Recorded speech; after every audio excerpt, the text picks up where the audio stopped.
अस्सलाम वालेकुम ख़वातीन व हज़रात। तो इस वीडियो में हम बात करेंगे सिलेक्शन पे, इमरान खान की सिलेक्शन पे, जीपीयू की सिलेक्शन पे और उनकी सिलेक्शन पे जिनको समझ नहीं आई कि उनकी सिलेक्शन हो गई, यानी कि वो सिलेक्ट हो गए। तो बेसिकली जब भी आप सेलेक्ट करते हैं जीपीयू को तो कन्फ्यूजन बहुत होती है कि ये वाला सेलेक्ट करें, वो वाला सेलेक्ट करें। 1000 रुपये ऊपर दे के ये वाला जीपीयू आता है और वो वाला जीपीयू आता है 3000 रुपये ऊपर दे के। बाकी आपको पता है कि ग्राफिक कार्ड कितने ज़्यादा हैं, तो क्योंकि ये एक वीडियो है तो ये ओवरव्यू होगा कि आप कौन सा सेलेक्ट करें, कम पैसों से लेके ऊपर के पैसों तक। और ज़्यादा ऊपर हम जाएंगे नहीं क्योंकि आपको पता है 3000 सीरीज़ जो है बीट कर रही है सीधा सीधा सा, तो आपने 3000 सीरीज़ लेनी है तो ये वीडियो देखने की आपको ज़रूरत नहीं है। अगर आप 3000 से नीचे 2000 से नीचे सीरीज़ की देख रहे हैं, यानी कि एनवीडिया की 2000 सीरीज़ और 3000 सीरीज़ को निकाल के, तो फिर ये वीडियो जो है आपके लिए मददगार साबित होगी। तो इससे पहले कि हम आगे बढ़ें और हम गुफ्तगू करें ग्राफिक कार्ड पे, a word from our sponsor and the sponsor is Fiverr. तो बेसिकली जो भी आपका स्पॉन्सर होता है वो चाहता है कि कोई फ्लैशी टाइप की कोई चीज़ हो जो कि आप उनको दिखाएं और व्यूअर्स जो है वो अट्रैक्ट हों और वो चीज़ को बाय करें। बेसिकली इसीलिए ये स्पॉन्सरशिप होती है। तो मैंने उनसे कहा कि आप मुझे क्रिएटिव फ्रीडम दें ताकि मैं स्टोरी बताऊं बजाय इसके कि जो है वो फ्लैशी बकवास फजूल चीज़ें जो है वो मैं आपको बताऊं कि हाँ जी इसमें एसईओ भी होता है, वेबसाइट भी बनाते हैं, वीडियो एडिटिंग भी होती है, ये तो आपको पता ही है, फिर मैं दोबारा क्यों बता रहा हूँ। तो आप इसको स्किप कर सकते हैं, मैं नीचे टाइम लिख दूंगा। 3 सूरतें हैं आपके पास जब आपको फाइवर की या किसी एजेंसी की ज़रूरत है या नहीं है, क्योंकि मैं खुद भी एक एजेंसी रन करता हूँ, मुझे आइडिया है इन चीज़ों का। फर्स्ट थिंग, अभी आप यूनिवर्सिटी में पढ़ रहे हैं या अभी आप रिसेंटली ग्रेजुएट हुए हैं और आपके पास अभी टाइम है, मिसाल तौर पर 6 महीने, 4 महीने, 2 महीने, आप खुद एजेंसी या आप जो भी बिज़नेस चलाना चाह रहे हैं वो आप ख़ुद उसे बिल्ड कर सकते हैं और आप उसकी मार्केटिंग भी खुद कर सकते हैं, आप सारा कुछ सीख सकते हैं। अगर आप यूनिवर्सिटी के अंदर हैं या यूनिवर्सिटी से अभी आप पास आउट होने वाले हैं या हो गए हैं और अभी आप समझते हैं कि आपके पास 6 महीने हैं, मैं बिज़नेस को बिल्ड करना चाहता हूँ या कर सकता हूँ, इस सूरत में आपको फ्रीलांसिंग की तरफ नहीं जाना चाहिए क्योंकि आपके पास पैसे हैं नहीं, आपके पास सिर्फ टाइम है।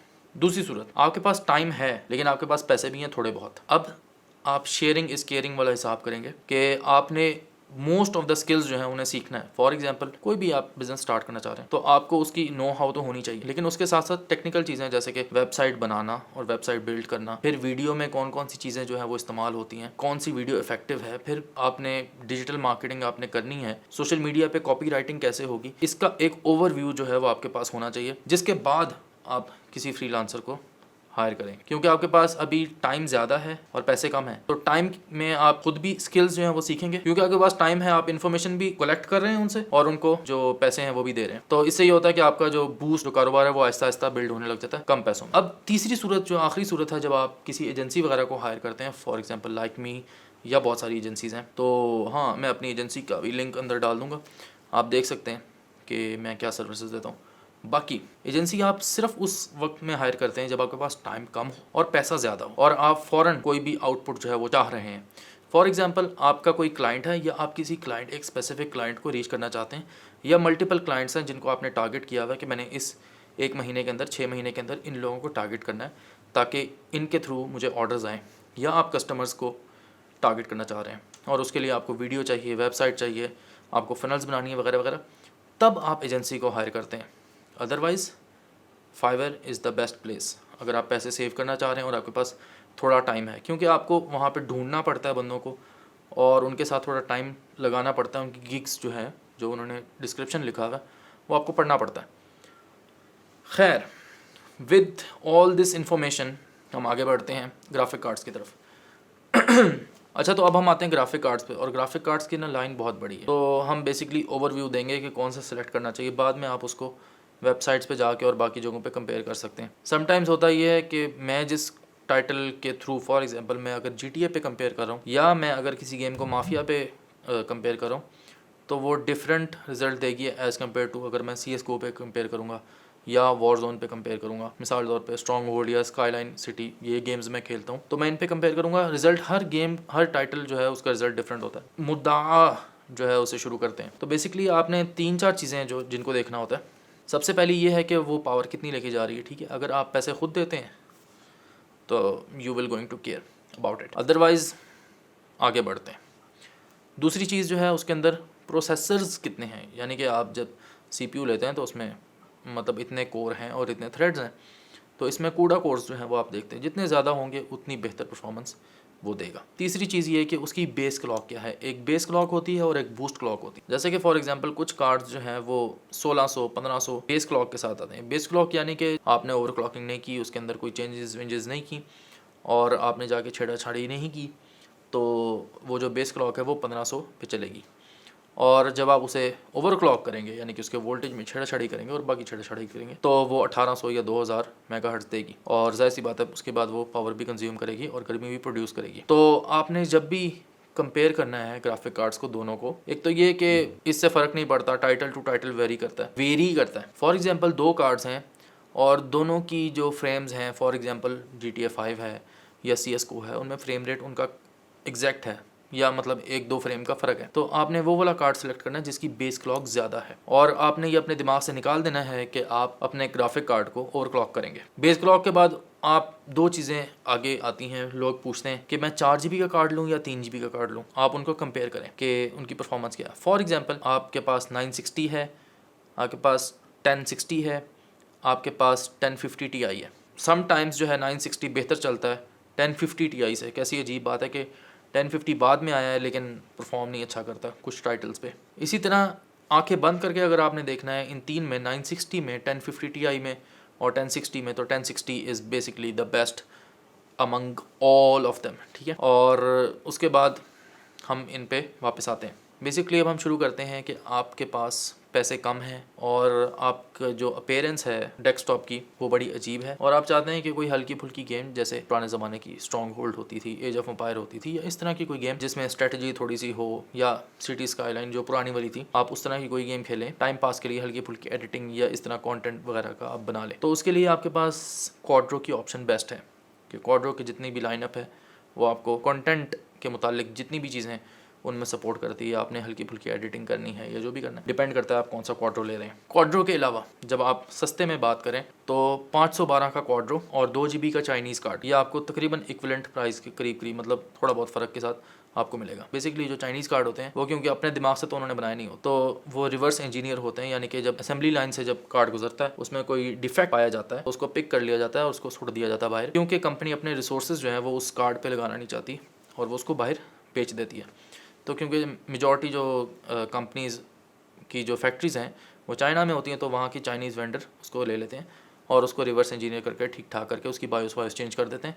और आप देखते हैं कि भाई इसमें ये वाली पोर्ट मिसाल तौर पे 560 है तो उसमें VGA नहीं होनी चाहिए, उसके अंदर HDMI भी होनी चाहिए, उसमें DVI भी होनी चाहिए, लेकिन वो नहीं है। तो ये चीज़ जो है वो आपको देखनी होती है क्योंकि उन्होंने रिवर्स इंजीनियर किया होता है और ख़ुद पोर्ट्स लगाई होती हैं और इसमें रिस्क फैक्टर भी होता है। लेकिन आपके क्योंकि पैसे कम है तो वो वाले चाइनीज़ कार्ड बेहतर परफॉर्म करते हैं बिल्कुल लोअर रेंज के अंदर, जब आपने 512 का कार्ड लेना है वर्सेस 2 GB का कार्ड लेना है। इसके बाद आप आते हैं R9 सीरीज़ पे। Basically this is the base, इससे नीचे आपको जाना नहीं चाहिए। NVIDIA में जो बेस है वो 700 सीरीज़ है, यानी 750 Ti, ठीक है। अगर आप 600 वाली सीरीज़ पे जाएंगे तो मैं आपको बताऊं कि वो इतनी बिजली कंज्यूम करेगी कि उसका कोई फ़ायदा नहीं है। फॉर एग्ज़ाम्पल 660 Ti जो है वो तकरीबन 450 या तकरीबन इतने 450-425 वाट से के लगभग जो है वो कंज्यूम करता है पावर। तो आप देखो यार, मतलब इतनी पावर क्यों आपने फजूल में जो है वो बिजली का बिल बढ़ाना है। R9 सीरीज़ से नीचे के अगर आप कार्ड ले रहे हैं, क्योंकि R9 चीप पड़ता है, R9 series for example 260, 270, 280, 280X ये वाले कार्ड जो हैं ये सस्ते पड़ते हैं। 700 सीरीज़ के बाद आप 900 सीरीज़ पे आते हैं। 900 सीरीज़ 1050 Ti और 560, 570, 580 ये कंपेरेबल है। ये तीनों 960 कुछ गेम्स में अच्छा परफॉर्म करता है 1050 Ti से, इवन के 1050 लेटेस्ट है। 1050 Ti अक्सर औकात जो है वो गंदा परफॉर्म करता है RX 500 सीरीज से, 560, 570, 580। तो आपने देखना है कि आप टाइटल कौन सा खेल रहे हैं और 1050 Ti को स्किप करें तो दैट्स अ गुड, क्योंकि जब आप रिकॉर्डिंग करेंगे या आप स्ट्रीम करेंगे तो 1060 आपको सपोर्ट करेगा। 1060 की बिल्ड भी और ओवरऑल जो उसका आर्किटेक्चर है वो बेहतर है परफॉर्मेंस में 560, 960, 900 सीरीज़ से बेहतर है। उसके बाद आते हैं हम RX सीरीज़ वर्सेस 10 सीरीज़, फिर 5500 के हम कंपैरिजन में आ जाते हैं। 1070 जो है, 1070 और 1080 जो है वो ओवर प्राइस हुए हैं बहुत ज़्यादा, तो वो बिल्कुल ही आउट ऑफ रेंज हो जाते हैं। लेकिन अगर आपको 1070 मुनासिब प्राइस में मिल रहा है, वो आपकी जितनी भी नीड्स हैं, ज़रूरियात, वो उनको 1080p गेमिंग में आपकी जो है वो ज़रूरियात पूरा कर देगा। लेकिन मैं आपको बताऊं कि आप कार्ड कोई भी लगा लें, वो हुज़ूर सल्लल्लाहु अलैहि वसल्लम की हदीस है ना कि सोना बना के अगर दुनिया को दे दिया जाए तो उसका पेट नहीं भरेगा। तो वो हमारी जो ग्राफिक इंटेंसिव होने की जो है ना कि वही मतलब हमारा पेट नहीं भरता कि ग्राफिक्स इससे भी थोड़ा अच्छा हो, मतलब बंदा ही खड़ा हो जाए यहाँ सामने आके, तो वो जो है वो हमारी ख़त्म नहीं होगी। 1070 1080 अगर आपको सस्ते दामों मिलता है तो आप ले लें, क्योंकि ये बेसिकली यूज्ड कार्ड्स होते हैं। तो आप वो यूज्ड कार्ड वाली जो मेरी वीडियो है उसे आप देख सकते हैं ताकि आपके जो इल्म में है उसमें इजाफा हो। 1600 सीरीज़ 1070 1080 5500 5700 ये कंपेरेबल है। 1660 का कंपैरिजन करते हैं 1070 के साथ। अक्सर गेम्स जो हैं वो 1070 अच्छी मतलब उसमें परफॉर्मेंस देता है। बेसिकली जो 1600 की सीरीज़ है वो कंपेरेबल है 1070 1080 के साथ। 1660 मतलब अच्छा कार्ड नहीं है एज़ कम्पेयर टू 1070, और 1660 Ti 1660 सुपर 1650 सुपर ये बेसिकली कंपेरेबल है 5000 सीरीज़ के साथ, जो RX 5000 सीरीज़ है। और इनके जो फ्रेम अक्सर टाइटल्स में 4-5 फ्रेम्स का फ़र्क पड़ता है। तो अगर आप उसकी रेजोल्यूशन थोड़ी सी कम कर देंगे, फॉर एग्जाम्पल अगर आप 1080p में खेल रहे हैं तो आप उसको 1920 की जगह पे आप 1500 पे कर दें तो आपको जो आपके जो फ्रेम्स जो ड्रॉप हो रहे हैं वो पूरे हो जाएंगे। मैंने वीडियो बनाई थी फ्रेम्स पे, लेकिन वो मैंने असल में ना ये मैंने इस वीडियो से पहले एक और वीडियो बनाई थी जिसमें बेसिकली मैं सिर्फ स्पेसिफिक्स पे बात कर रहा था, जिसमें DLSS और फ्री सिंक जी सिंक और इस तरह की जो बातें हैं उन पे थी। लेकिन मैंने ये सोचा कि उन टॉपिक्स का कोई फ़ायदा नहीं है, तो लोग जो हैं वो डायरेक्ट नंबर्स पे जाना चाहते हैं कि हम ये वाला मॉडल लें या ये वाला लें। 5500 1660 ओवरक्लॉक वर्जन के साथ चल जाता है, यानी कि उसका तकरीबन कंपैरिजन सेम है। 5600 5700 और 1660 सुपर इनके जो फ्रेम रेट हैं वो तकरीबन सेम आते हैं डिपेंडिंग ऑन द टाइटल। तो आपने ये फोकस करना है कि अगर आप वॉरजोन के प्लेयर हैं तो आपने कौन सा लेना है। अगर आप CSGO के हैं तो ये हर गेम के जो आर्किटेक्चर है उस पर वेरी करता है। ये था जी मीडियम रेंज तक जहाँ तक हम जा सकते थे।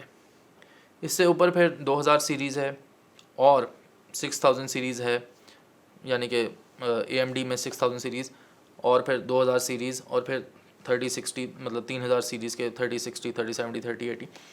तो ये ग्राफिक कार्ड्स जो है ना ऊपर के एंड के, उनको ये वीडियो देखने की ज़रूरत नहीं पड़ती क्योंकि उन्हें पहले ही सारा नॉलेज होता है कि क्या चल रहा है, ठीक है। तो इंशाल्लाह फिर जो हाई एंड के ग्राफिक कार्ड्स हैं, अगर आपको उसकी डिटेल चाहिए, इस तरह से नंबर गेम चाहिए, तो वो आपको इंशाल्लाह मिल जाएगी। और मैं इसमें एंड पे वो वाली बातें शामिल कर दूं जो कि मैंने इससे पहले वीडियो बनाई थी जो कि मैंने पब्लिश नहीं की। अच्छा जी, तो इसके मुताबिक अच्छा हाँ, मैंने इसमें ना जो ये पुरानी वीडियो थी इसमें बेसिकली मैंने बात की थी फ्रेम बूस्टिंग पे, एंटी लैगिंग पे, और जो जब आप ओवरक्लॉकिंग के लिए जाते हैं तो किसकी कंट्रोलिंग अच्छी है। AMD की जब आप ओवरक्लॉकिंग के लिए जाते हैं तो AMD की कंट्रोलिंग बहुत मज़े की है, आपको एक ही इंटरफेस के अंदर हर चीज़ मिल जाती है। एज़ कम्पेयर टू NVIDIA आपको 3 कम से कम सॉफ्टवेयर चाहिए होते हैं। एक तो ये कि MSI आफ्टरबर्नर, अगर आप वहाँ बायोस में जाके चेंज नहीं कर रहे, MSI आफ्टरबर्नर, एक आपको GeForce का एक्सपीरियंस चाहिए होता है, और जो इसका अपना कंट्रोल पैनल है वो। तो इन तीनों का मुश्तरका इलाज जो है वो आपको ओवरक्लॉकिंग की सूरत में मिलता है। लेकिन जब आप AMD में होते हैं तो आपको एक ही इंटरफेस है, उसमें आपने सारा कुछ चेंज चूंज कर सकते हैं। इसके अलावा मैंने जो लास्ट टाइम जो बात की थी वो तो ये फ्रेम बूस्टिंग पे और FSR DLSS जो कि बेसिकली फ्रेम्स को बूस्ट करते हैं, जो कि मैं अभी आपको बता रहा था कि हल्की सी आप रेजोल्यूशन कम कर दें तो वो जो आपके फ्रेम्स जो कम है वो पूरे हो जाएंगे। मिसाल तौर पे आपके 50 आ रहे थे तो आपने उसको 1300 पे कर दिया। 1920 बाई 1080 था तो आपने उसको 1300 पे 1500 पे कर दिया। तो ये आप एक्सपेरिमेंट करें यार। जो इसके अलावा जो बात की थी वो थी एंटी लैगिंग पे। एंटी लैग जो है वो AMD यूज़ करता है, और रिफ्लेक्स बूस्ट NVIDIA यूज़ करता है। NVIDIA के क्योंकि आर्किटेक्चर थोड़ा सा बेहतर है एज़ कम्पेयर टू AMD, क्योंकि इसी वजह से वो शॉर्ट होता है, इसी वजह से उसकी प्राइसेस ज़्यादा होती हैं, क्योंकि उसका आर्किटेक्चर बेहतर है और वो परफॉर्मेंस बेहतर करता है। और हमें क्योंकि ज़्यादा मतलब अगर आप स्ट्रीमिंग नहीं भी करते तब भी आप कहते हो यार ये मैं अगर कभी ज़िंदगी में स्ट्रीमिंग करूँ तो ये चिप मेरे काम आएगी, तो वो आप इसलिए लेते हैं। हर बंदे के साथ यही हिसाब है कि कभी ना कभी तो मैं कुछ ना कुछ तो करूँगा ना, ताकि इसको मोनेटाइज़ किया जाए जो मैं गेम खेलता हूँ। उम्मीद करता हूँ कि आपको ये वीडियो पसंद आई होगी और आपने इसमें से कुछ ना कुछ अख़ज़ किया होगा, कुछ ना कुछ उखाड़ा होगा, कुछ ना कुछ निकाला होगा कुछ ना कुछ आपको समझ आई होगी। जो आपको समझ आई है वो आप आगे भी पहुंचा सकते हैं शेयर का बटन दबा के, व्हाट्सएप के थ्रू, फेसबुक के थ्रू, ताकि आप इस चैनल को सपोर्ट कर सकें। अगर आप अपना बिज़नेस रन करना चाहते हैं और दिन दुगनी रात चौगनी तरक्की करना चाहते हैं तो फाइवर का इस्तेमाल कीजिए, जो कि sponsor of this video. Thank you so much for watching. वतन अज़ीज़ को दुआ। पाकिस्तान जिंदाबाद। ठंड है भाई, ठंड।